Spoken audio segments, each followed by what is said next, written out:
It begins with a love song. All day I long to touch you with my aching fingertips. As I drift off to sleep at night, you linger on my lips.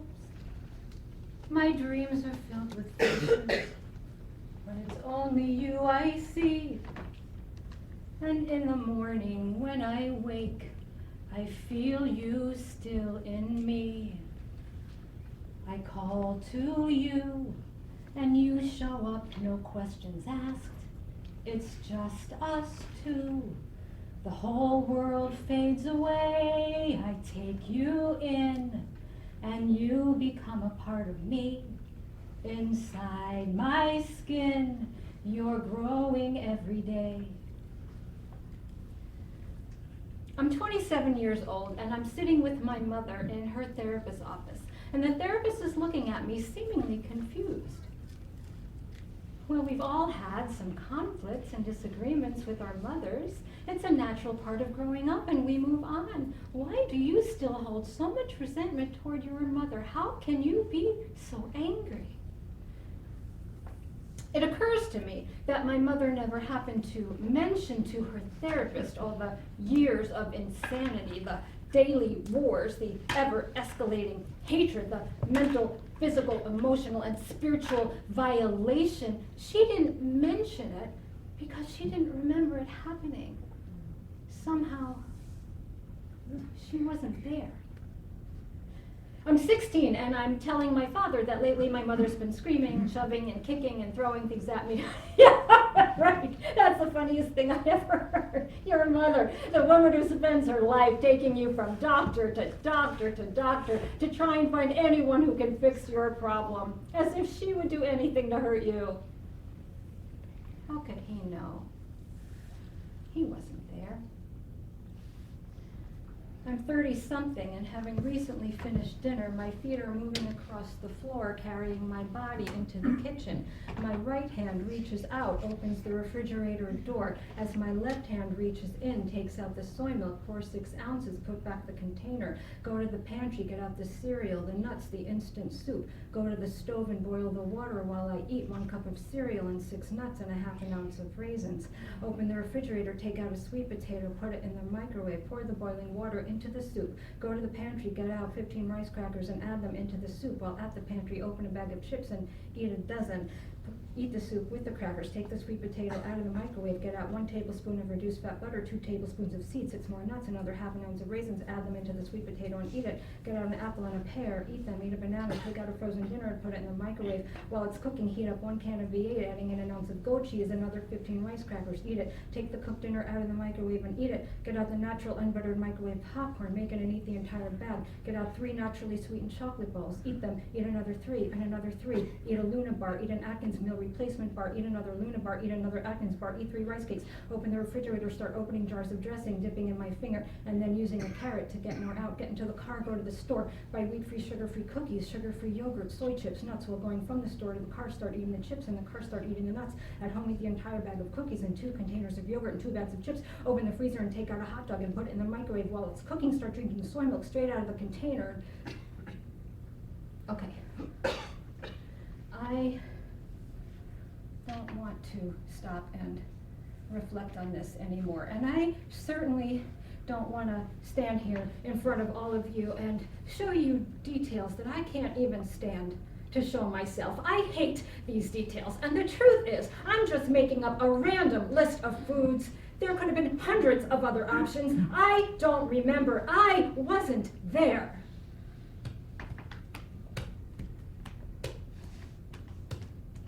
Tapes and CDs no longer played, bills that are waiting to be paid, books that are aching to be read, food that is swallowed up instead. Night after night, it's all the same. Computer trans game after game. Chew, swallow, click, chew, swallow, click. Don't stop to notice, I feel sick. Turn off the lights and chain the door. Eat till it hurts and eat some more. Phone ringing loud, it hurts my ear. I cannot answer. answer, I'm not here. Stare at the TV set in bed. Keep eating, wishing I were dead. Dead. Dead. I'm 18 and I am attending my first Overeaters Anonymous meeting, and I discover I'm not the only one who does these crazy, out of control things with food. And not only am I not alone anymore, there is a way out of this insanity, and that way is God came to believe that a power greater than ourselves could restore us to sanity, made a decision to turn our will and our lives over to the care of God as we understood God. It's simple. Surrender to God's will one day at a time. I can do that. Thy will, not mine, be done. Thy will, not mine. I will not take back my will. I will not take back my will. I will not take back my will. Who set it up this way? Why does it have to be a daily fucking chore?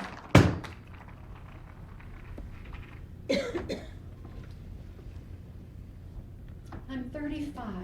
And I'm lying on my back on the living room floor in a meditative state.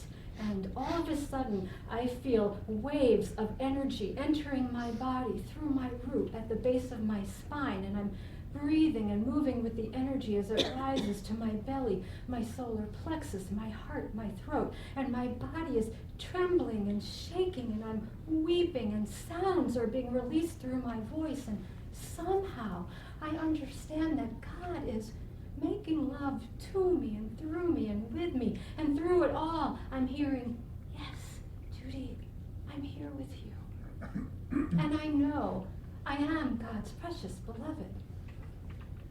I call to you, and you show up, no questions asked.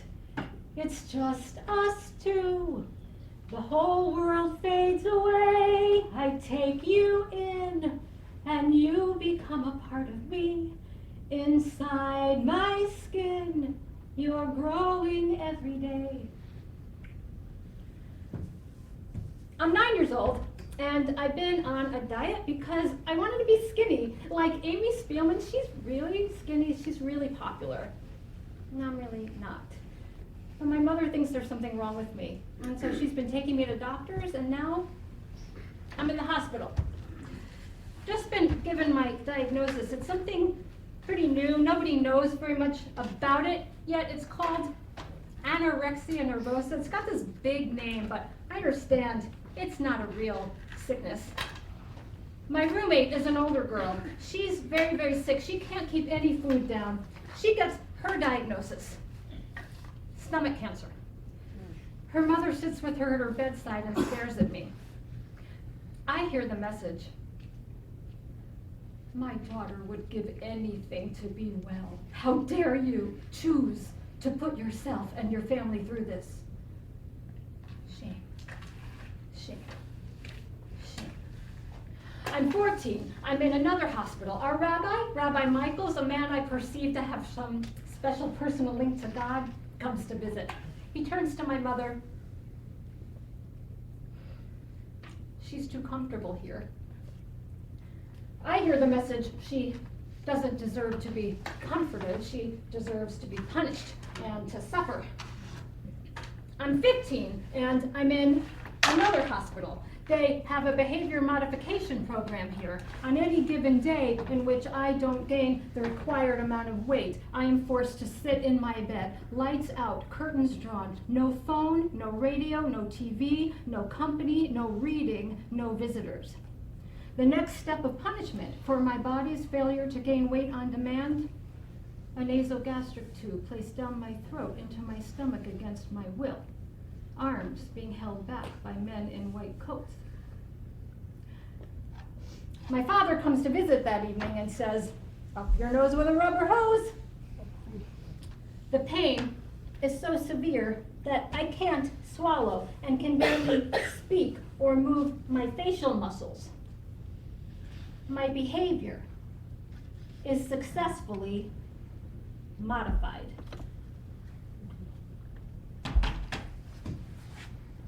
For many years, I have provided therapy for people with eating disorders. And when I sit in my therapist chair, God sits with me, works through me, and healing and transformation does happen. So many professionals have told me that I have no business sitting in this chair, that nothing good could possibly come of it. Well, God knows and the clients know and I know that simply is not the truth.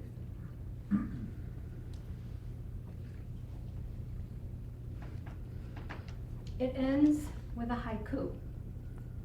Freedom speaks my name. Compulsion, a longtime friend. The journey unfolds. Return again, return